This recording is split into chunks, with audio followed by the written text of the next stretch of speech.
Hello, my friends, and thanks for joining me today. It has now been over 4 years since I started this channel, and we've been going strong ever since. And I've also been away from the channel for almost an entire year. So it's been my team creating the content. I have had my hands full over here. I've been going through a lot, and I've got a lot in the works. So I think it's time to record a video like this to let you all know what's going on and kind of pull back that curtain, show you behind the scenes, and just let you know what's been going on with the business and with my life. So if that sounds good to you, you're in the right place. If you want to skip this video though, and you're not interested in the behind the scenes stuff, then I'll see you in the next one.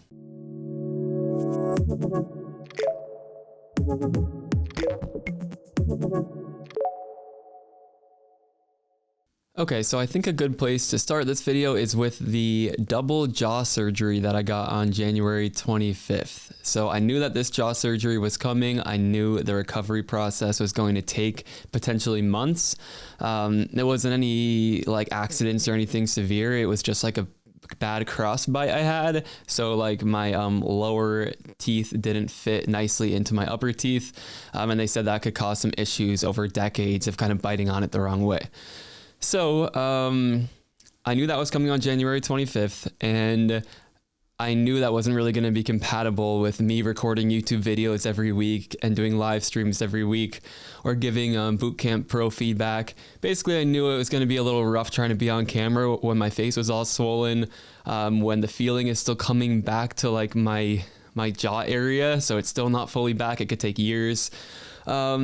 But I wanted to buy myself some time, like at least a few months, to kind of recover without the pressure of like having to be on camera or be on in front of an audience. So in preparation for that, like even up to a year beforehand, I was preparing my team to kind of do all of the things that I needed to do. So I wanted to prepare my team to do YouTube videos and to basically keep things running smoothly without any input from me, and make sure that we can keep creating new free helpful content for people and making sure that our boot campers and the people in our program are getting good feedback, and that those people are still able to land good opportunities and create really good portfolios without my direct input. So that was my big pressure leading up to the jaw surgery. And then the jaw surgery happened. I'll show y'all some pictures. Be prepared. Might be a minor jump scare. I try to be somewhat discerning with the ones I picked. But here is kind of like right after the jaw surgery. Here are all the plates that they had to put in. So as you can see, this one was kind of like poking out a little bit and wound up bothering me after I had more feeling in my jaw.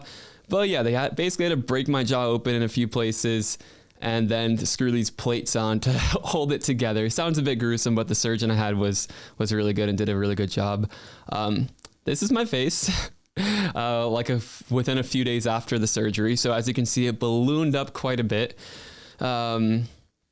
And then here's all of the hardware that was in my face. So I just got this removed like under a month ago because again, this one was bothering me, and I'm like, let's just get them all out of here because I don't want them to bother me in the future.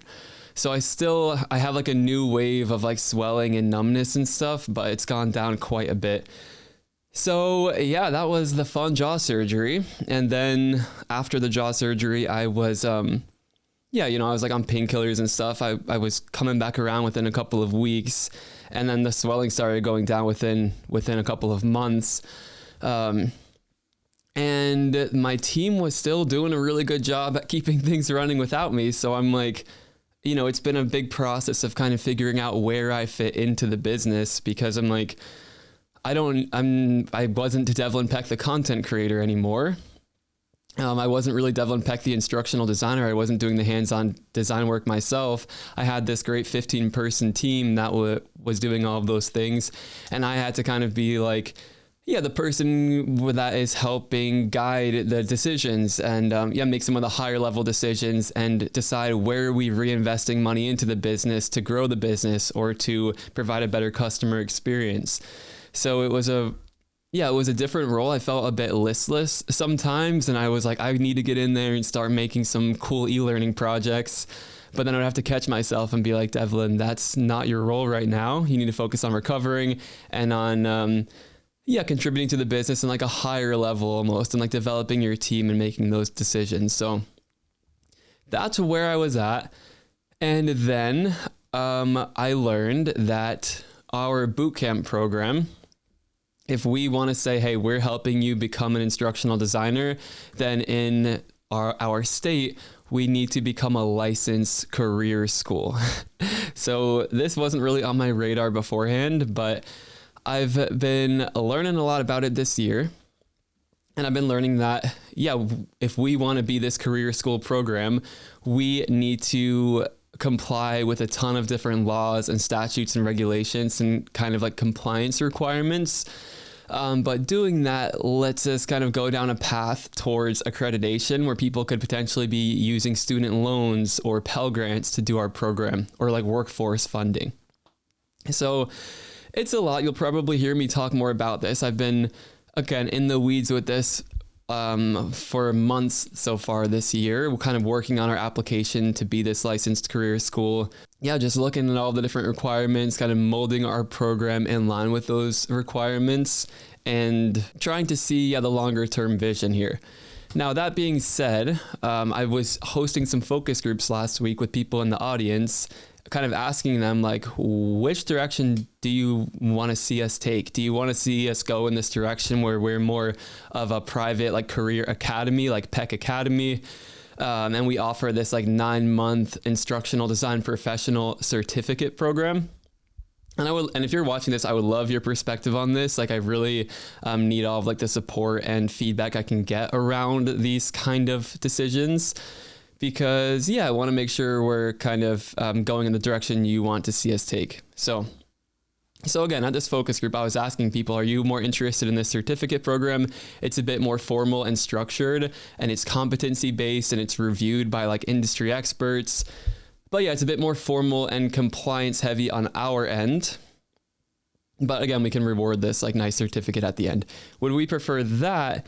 Or would we prefer this like instructional design portfolio bootcamp that's all focused on helping you build some really solid portfolio projects and really solid portfolio website that shows off like all the latest skills and everything, and you would learn those skills in the process, but we wouldn't be able to say, hey, this ID portfolio bootcamp is going to help you get hired. So we can't really advertise our like job placement rates or like our graduate salaries and stuff like that. That would be more reserved for this career school offer once we get that licensed. So let me know what y'all think about that. I think the direction I'm kind of heading right now and what I'm envisioning right now is having both of those offers. So the more comprehensive career transition certificate program, as well as the more industry tool, portfolio feedback focused bootcamp offer. So we could have both of those offers. Let me know if one appeals to you more than the other, if you think we should kind of double down on one and not really do the other. Any feedback is really appreciated, because I've been slowly bringing in more support from the team, from, independent like financial advisors and lawyers and stuff to make sure we do this process right, and like consultants. But now I'm finally in the phase where I'm like, okay, I have a good enough grasp on like what the requirements are for this big thing. We're getting really close to like having those requirements met and the application submitted. But now I'm kind of asking, like, wait, does the community even want this? Do people even want us to go in this direction? When I first learned about this, it was kind of a no-brainer for me, because what makes me really excited is helping people make that career transition and land the new role. Like, that's why I kind of doubled down on it in the first place, because when people were saying, hey, you helped me become an instructional designer and double my salary or work way less, I'm like, that's way more rewarding than like figuring out some like technical JavaScript thing in Storyline. So that really resonated with me. I know that resonates with a lot of our team who are former teachers and kind of see the different work-life balance and stuff after making the transition. So when I learned, I'm like, we have to do this licensing process if we want to tell people, hey, I can help you become an instructional designer and learn the skills you need. I'm like, that it was a no-brainer. I'm like, well, that's what we have to do. But now after talking to people in these focus groups and stuff more, and I know a big portion of our audience already works as instructional designers, especially those of you who have followed the content to become an ID back in 2020 or 2021, we're looking at kind of potentially separating the brand a little bit more. So Devlin Peck can still be tools focused, e-learning focused, essentially professional development and portfolio focused, like build some awesome skills and show off those skills. And then we'll build out this separate kind of more career school focused tech academy brand. So I think that kind of makes room for me to come back into the content like I am now. And like yesterday, we just did this big 2-hour live event where we created an AI haunted house in Storyline. So I love doing projects like that. But in the past, like especially in the past year, I'm like, that's not really helping people become instructional designers. And that's kind of what we were focusing on. So I think that makes room on the Devlin Peck brand for this more professional development, cool e-learning project stuff. And of course, ID theory and all of that good stuff. And then we can reserve the more transition focused content and support all on that Peck Academy brand. So let me know what you think. I might be rambling at this point. So I'd also like to say that this has been a really good year for like my personal growth and development. It was really nice having that space from like, I need to record videos this week and do a live event this week and have a whole laundry list of things that need to happen in the business. It was really nice giving myself permission to like embrace that changing role and like, again, not have to be at my desk online working on something for, the entire day. It gave me a lot of space to, invest in other areas of my life that are really important to me, like in my physical health. Like I started going to the gym like 4 or 5 times a week, which is something I had wanted to do since the pandemic and never got back into it. So it was really good being able to get some support and build that into my routine. So physical health. I think the biggest thing has been getting more connected to my in-person community. So during COVID, especially, I was existing in the instructional design community, and those were like my people and my support, and you still all are, but I never really had that in-person community, like feeling connected to my neighborhood, knowing my neighbors and stuff like that. So, at the end of last year, like a little over a year ago now, we started getting involved volunteering in our neighborhood, my wife and I, because we realized like Portland is where we want to stay. We want to grow our family here. We like it. We're going to put down roots. So then we started volunteering with our neighborhood, and we started organizing like trash cleanups and social events for our neighbors, and just doing smaller scale local stuff like that. I'm getting more involved with like the local election that's going on here in Portland. It's just made it now so when I'm like walking down the street, like if we're walking a few blocks away, my wife and I will like stop and recognize and have a quick chat with like 3 different groups of people. It's kind of like stuff that we used to dream about when we first moved here. Like when we're seeing other people recognize each other on the street, we're like, wow, that'd be so amazing. And we've also made some really good friends who live within a few blocks of us who have become a really good local support system, and who have told us like, hey, if you have a kid and you need them to be babysat, like just call me up. I'll do it once a quarter. So we feel a lot more supported. We feel a lot more connected. Every week now we have like multiple in-person community events. So it's been nice. It's made us feel a lot more settled, and it's made us feel a lot more confident about actually having a baby and growing our family. We'll have a little baby instructional designer running around potentially at some point. But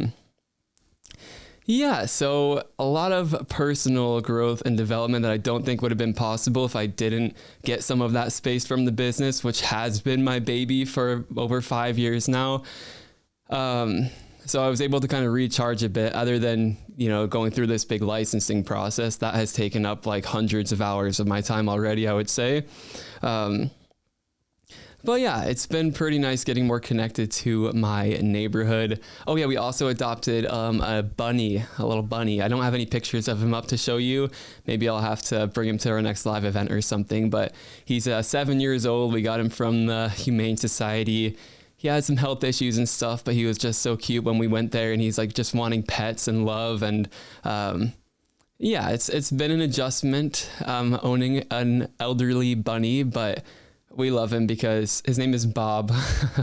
That's the name that he had, and we liked it. But he'll just lay there and let you pet him for hours. So he's a very nice little emotional support animal to join the family with my wife and I and our cat, Bo. So now we have Bo and Bob. But yeah, overall, I'd say the biggest change for me has been having a bit more of a balanced approach to work. Yeah, much better work-life balance, much less guilt now in the evenings and the weekends when I'm doing stuff in the community. I don't feel that guilt like, oh, I should be working. If I'm not doing something right now, everything's going to fall apart and fail. It was really nice to work through some of those feelings this year and have more faith and trust in my team and see that, again, even if I'm not the one doing everything, we're still fulfilling our mission. We're still carrying things forward. And yeah, I can make space in my life to invest in my relationships and my mental health and my physical health. And that makes it even better in cases like this, where I'm realizing, hey, there's an opportunity here to get in and do some of the stuff I'm excited about. Add some value to the community. There are these projects that have been in my mind for months, like using the technology I used in that AI haunted house tutorial we just did. That stuff excites me. So I'm going to lean into it. I'm going to create content like this. Like, I've been thinking about how I want to talk to y'all in the community like all year. But I've kind of been like looking forward to a video like this because I do miss the community. I do miss being in regular communication with all of y'all who are out there working, instead of hearing a lot of it from my team, because my team has been doing everything. They've been responding to comments. They've been, helping manage the LinkedIn account. They've been doing emails, all the feedback, like literally every aspect of keeping the Devil and Peck operation moving, someone on the team has been doing. So that was my big goal, and we got there. And then now I'm in this space where I'm like, well, let's do some of the stuff that I'm most excited about and passionate about. I'm just getting more and more excited, especially now that like my face is mostly healed, and yeah, I'm ready to dive back into things. I'm excited. I have some ideas of the stuff I want to create for y'all. I mean, I'm personally most excited in the way artificial intelligence is shaking things up. I feel like there's not really enough content out there showing how to leverage AI to be more effective as an instructional designer. So there are some great content creators out there too who I have been following, who, I'm like Chris Hodgson does such cool advanced storyline and AI tutorials. So check him out if you haven't already.